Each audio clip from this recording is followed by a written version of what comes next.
मनुस्मृति किसके लिए लिखा गया है? मुसलमान के लिए लिखा गया है, ईसाई के लिए लिखा गया है, किसके लिए लिखा गया है? हिंदू के लिए लिखा गया है ना। 672 साल मुसलमानों का राज रहा, इन्होंने विद्रोह क्यों नहीं किया? वहां भी मलाई चाटा है। और ये भाजपाई संघी ये हिंदुओं को भी पीट रहा है, इलेक्शन के समय मुसलमानों का चेहरा दिखा रहा है। बार बार इस जिहाद के नाम से टारगेट किया जाता है, कभी कहा जाता है लव जिहाद हो रहा है, कभी इकोनॉमी जिहाद हो रहा है, कभी यूपीएससी जिहाद हो रहा है। तो ये तो आप जवाब दे ही दिए। मतलब आपका इश्क किसी मुसलमान से हो जाएगा नेचुरल तो जिहाद हो गया। कई बार लड़का थोड़ी इश्क करता है, लड़की भी इश्क कर लेती है। तो इसका एक संदर्भ है ना इस बात कहने का। और सबसे पहले मैं जो आरएसएस परिवार है, संघ परिवार में बीजेपी नहीं बोलूँगा, संघ परिवार बाल लीला करता है। मतलब आरएस जिहाद का क्या मतलब है इस ज़माने में कोई भी आदमी गूगल कर लेगा ना तो समझ में आ जाएगा। हिंदी में ही बता देगा, मैं पढ़ के सुनाऊंगा जो मीनिंग है, ऑथेंटिक मीनिंग बता रहा हूँ। तो ये समझते हुए कि जिहाद का क्या मीनिंग है तो जानबूझ के इसे युद्ध उकसाना इसमें कर रहे हैं, है ना। आरएसएस की पॉलिटिक्स है हिंदू मुसलमान। अगर हिंदू मुसलमान नहीं करेगा तो आधा तो उसमें 10 साल उम्र कम हो जाएगा इस सब का, है ना। तो उसका यूएसपी हिंदू मुसलमान करना है। भाई एक संदर्भ है, जब से बीजेपी आरएसएस की सरकार आई है तो आप ही ने कहा यूपीएससी जिहाद। अब एग्जाम देने जा रहा है तो वहाँ सेटिंग थोड़ी कर रहा है, कोई मेहनत करके पास कर रहा है।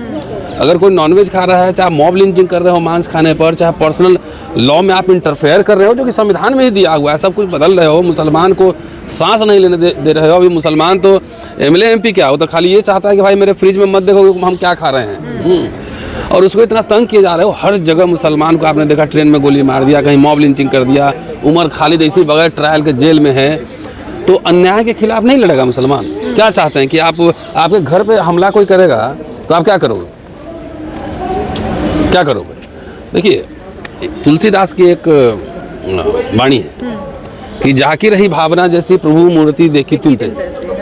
तो आरएसएस तो खुद जिहाद खुद छेड़े हुए है इसके खिलाफ। अब जो आतंकी जिहाद है मुसलमानों के खिलाफ और दलितों के खिलाफ, इसमें जोड़ दीजिए कि एट्रोसिटीज़ का जो अभी आया है दलित पे एट्रोसिटीज़ का आंकड़ा 23 का, वो तो गूगल करके देख लीजिए। सबसे ज़्यादा एट्रोसिटी कहाँ है? राम राज्य कहाँ है? उत्तर प्रदेश में। उसके बाद आ जाइए राजस्थान में, उसके बाद आ जाइए मध्य प्रदेश में। तीनों जगह किसकी सरकार है? रिपोर्टेड केस की बात कर रहा हूँ मैं। तो तीनों जगह बीजेपी की सरकार है। अब बिहार है चौथे नंबर पे, तो बिहार में भी तो डबल इंजन सरकार है। तो इनके तो मतलब क्या बोल रहे हैं, जिन में जो है ना, जिन में संविधान नहीं है। अभी वो बताओ मनुस्मृति किसके लिए लिखा गया है? मुसलमान के लिए लिखा गया है, ईसाई के लिए लिखा गया है, किसके लिए लिखा गया है? हिंदू के लिए लिखा गया है ना।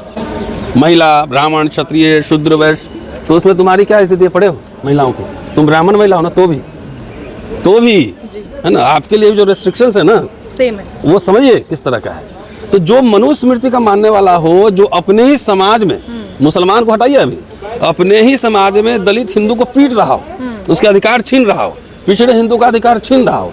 अपनी अभी देखा ना कि एक ब्राह्मण महिला ने दलित से शादी कर ली तो उसका बाप गोली मार दिया। कई महाराष्ट्र में है ना, मिथिला का भी है, मेडिकल कॉलेज का भी है। तो जो अपने बच्ची से भी प्यार नहीं करता हो, वो जस्ट उसके सेक्सुअलिटी को कंट्रोल करना चाहता हो जात के नाम पे, प्योरिटी के नाम पर, तो उस समाज से क्या उम्मीद कर सकते हो? 672 साल मुसलमानों का राज रहा, इन्होंने विद्रोह क्यों नहीं किया? वहाँ भी मलाई चाटा है। जाके देख लो, जितने औरंगजेब है ना उसके मिनिस्टर जो है हिंदू थे, फाइनेंस मिनिस्टर, जाके उनके मिनिस्टर्स का लिस्ट उठा के देख लो, जाके उनके मनसबदार और तमाम ऐसे लोग हैं उनके लिस्ट उठा के देख लो, ये सब मलाई वही चाटा है ना। लेकिन बीजेपी के मंत्री हैं संगीत सोम, वो कहते हैं कि अगर इस तरीके के बयान मदनी साहब देंगे तो उन्हें दौड़ा के सनातनी पीटेंगे और पाकिस्तान छोड़कर आएंगे। अब हिंदुत्व से सनातनी पे आ गए हैं? कहाँ आ गए? सनातनी है ना? नहीं, सनातन क्या है? Define it. सनातन क्या है? नहीं, आप डिफाइन कर लो ना कि सनातन क्या है। और जिहाद का मतलब ही हम समझा देते हैं। ये लोग पढ़ता है, इसका काम ही है। और दलित पिछड़ा मूर्ख है जो इन लोगों को वोट देता है। वो मुसलमान दिखा रहा है, ऊपर दिखा रहा है कौआ, देखो कौआ है, और नीचे हाथ का रोटी छीन रहा है। वोट छीन लिया, रोटी छीन लिया, रोजगार छीन लिया। नहीं समझ में आ रहा है। तो जो गूगल बता रहा है, आइए जिहाद का मतलब अरे मैं तो अरबिक का स्टूडेंट हूँ नहीं, मैं जानता नहीं। लेकिन साइंस टेक्नोलॉजी के ज़माने में मिनिमम इन्फॉर्मेशन आपको गूगल दे देता है। रिसर्च करना होता है लाइब्रेरी जाना पड़े। जिहाद का हिंदी में शाब्दिक अर्थ प्रयास, संघर्ष या कड़ी मशक्कत है। यह एक अरबी शब्द है जिसका उपयोग इस्लामी धर्म में अल्लाह के मार्ग में स्वयं को झोंक देने या किसी न्याय संगत उद्देश्य के लिए अपनी पूरी क्षमता का उपयोग करने के संदर्भ में किया जाता है। हालांकि इस शब्द का प्रयोग कई बार हिंसक अर्थों में भी किया गया है, जो इसकी मूल अवधारणा से अलग है। इस्लामी धर्मशास्त्र में जिहाद के दो मुख्य प्रकार माने गए हैं। जिहाद अल अकबर, बड़ा जिहाद, यह स्वयं के भीतर नकारात्मक प्रलोभनों और बुरी इच्छाओं के खिलाफ आत्मनियंत्रण, सेल्फ कंट्रोल और आंतरिक संघर्ष है। यह अपने को ठीक करने के लिए, अपने को प्योर रखने के लिए, यह एक व्यक्ति का अपनी नैतिकता और धर्मपरायणता को बनाए रखने का निरंतर प्रयास है। दूसरा है जिहाद अल असगर, छोटा जिहाद। यह किसी बाहरी संघर्ष या न्यायसंगत युद्ध को संदर्भित करता है, जो बहुत ही गंभीर और आपातकालीन परिस्थिति में किया जाता है, जैसे कि उत्पीड़न से बचाव।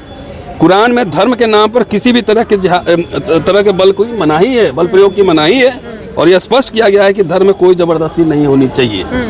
अब हम कह रहे हैं कि हमारे ऊपर अत्याचार होगा तो हम संघर्ष करेंगे, तो ये क्या होगा? ये हिंसा में भड़का रहे हैं, ये जिहाद है ना? तो जिहाद अरबिक शब्द है ना, तो संघर्ष का मतलब जिहाद है। तो मतलब आप तो समर्थन इसलिए कर रहे हैं मदनी नहीं, मदनी अगर मुसलमान किसी पे अत्याचार, तुम्हारे पे अत्याचार होगा, तुम रसिस्ट करोगे, तब तुम्हारा हम समर्थन करेंगे। हम हर समय कमजोर पीड़ित जो है उसके साथ खड़े हैं। और ये भाजपाई संघी ये हिंदुओं को भी पीट रहा है, इलेक्शन के समय मुसलमानों का चेहरा दिखा रहा है। ऐसा है ना, मैंने तो आपको कॉन्स्टिट्यूशन का डिटेल्स भी पढ़ा दिया। ये तो हमारे ही लोग जो इसको वोट देते हैं, दलित पिछड़े खास तौर से, ये मनुस्मृति लागू हो जाएगा तो जितना कोट टाई पहन के घूम रहा है ना, सबका कोट टाई उतर जाएगा, है ना? अभी देख नहीं रहे हैं किस तरह से पूरा कॉर्पोरेटाइजेशन हो रहा है, वोट चोरी हो रही है, उसका भी डिटेल्स मेरे पास है। तो मदनी साहब ने जिस संदर्भ में कहा, अगर मुसलमान किसी भी समुदाय पे कोई अत्याचार करेगा तो क्या करेगा? वो सहेगा, जहाँ के सारे संवैधानिक संस्थाएं अब डिफंक्ट होने लगी हो। लेकिन जिन सनातनियों को इनके पीछे छोड़े जाने की बात कही जा रही है, वो भी तो तैयार रहते हैं ना जिहाद का नाम। वही तो कह रहा हूँ, तनखैया है ना, उनको बोलिए ना कि आप तो हिंदू है ना। संगीत सोम को यहाँ चुनाव हारे थे कॉन्स्टिट्यूशन क्लब में, तो उनको बोलिए कि एक काम करो, तुम आरएसएस का प्रमुख बन के दिखाओ मुझे, हैं? तब मानेंगे कि तुम हिंदू है। तो क्या स्कूलों में भी पढ़ा जाना चाहिए जिहाद को? स्कूल में पढ़ाने की जरूरत है? हम तो कह रहे हैं सब 4 भाषाएं पढ़ाई जानी चाहिए, और सबसे पहले अंग्रेजी पढ़ाई जानी चाहिए। लेकिन तो सरकारी जो स्कूल बनी थी पिछले 60-70 सालों में, जो डेवलपमेंट हुआ था, उसको बेच के पूरे कॉर्पोरेट के हाथ में दे रहा है। ये तो इसका डिजाइन है। तो कितनी भाषा सीखे वो तो अच्छी बात है ना। आप आज़ादी के पहले के स्कॉलर को देखो तो उर्दू भी जानते थे, पर्शियन भी जानते थे, इंग्लिश भी जानते थे। आजकल तो कोई ना इंग्लिश जान रहा है ना हिंदी जान रहा है। तो अत्याचार जिसके खिलाफ होगा और वो रसिस्ट करेगा, वो बोलेगा, उसके साथ हम करें। आपको एक कागज दिखाता हूँ, बड़ा आरोप ये है मदनी जी देश को भड़काना चाह रहे हैं। एक मिनट ठहरो ना यार, एक मिनट ठहरो। अन्याय होगा, तुम्हारे घर पे बलात्कार हमला होगा, मारपीट होगा, तो क्या करोगे? कोई डंडा मारेगा तो क्या करोगे? फूल बरसाओगे? क्या करोगे? जो सीरिया में एक मिनट ठहरो, एक मिनट ठहरो। ये ऑर्गेनाइजर है 30 नवंबर 1949 का। आज संविधान 26 नवंबर को संविधान सभा को दिया गया था। इसमें क्या लिख रहा है? लिख रहा है कि जो एडल्ट फ्रेंचाइजीज है, वयस्क मताधिकार है, वो भी उसका भी विरोध कर रहा है इसमें। और यहाँ देखिए रेड लगा के रखा हो, मैंने अनुवाद करके भी लाया हूँ। क्या लिख रहा है ये? आरएसएस, जब भारत की संविधान सभा ने भारत के संविधान को अंतिम रूप दिया, तो राष्ट्रीय स्वयंसेवक ने मनुस्मृति को भारत का संविधान घोषित नहीं किए जाने पर जोरदार प्रतिक्रिया दी। हम क्या लिख रहा है ऑर्गेनाइजर? हमारे संविधान में भारत के विलक्षण संवैधानिक विकास का कोई उल्लेख नहीं है। मनु की विधि स्पार्टा के लाइकरगुस और पर्सिया के सोलोन के बहुत पहले लिखी गई थी।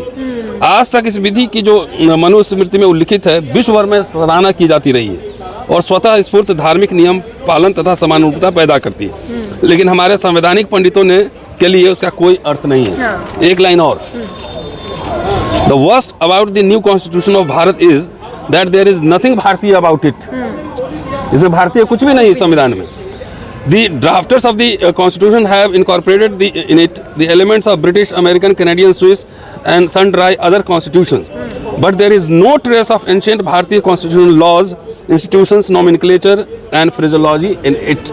क्या करें कि ये पूरे दूसरे देशों से, अमेरिका, कनाडा, स्विस जगह से लिया गया है, इंग्लैंड से लिया गया है, और इसमें भारतीयता कुछ भी नहीं है। भारतीयता का मतलब क्या? मनुस्मृति, ठीक है।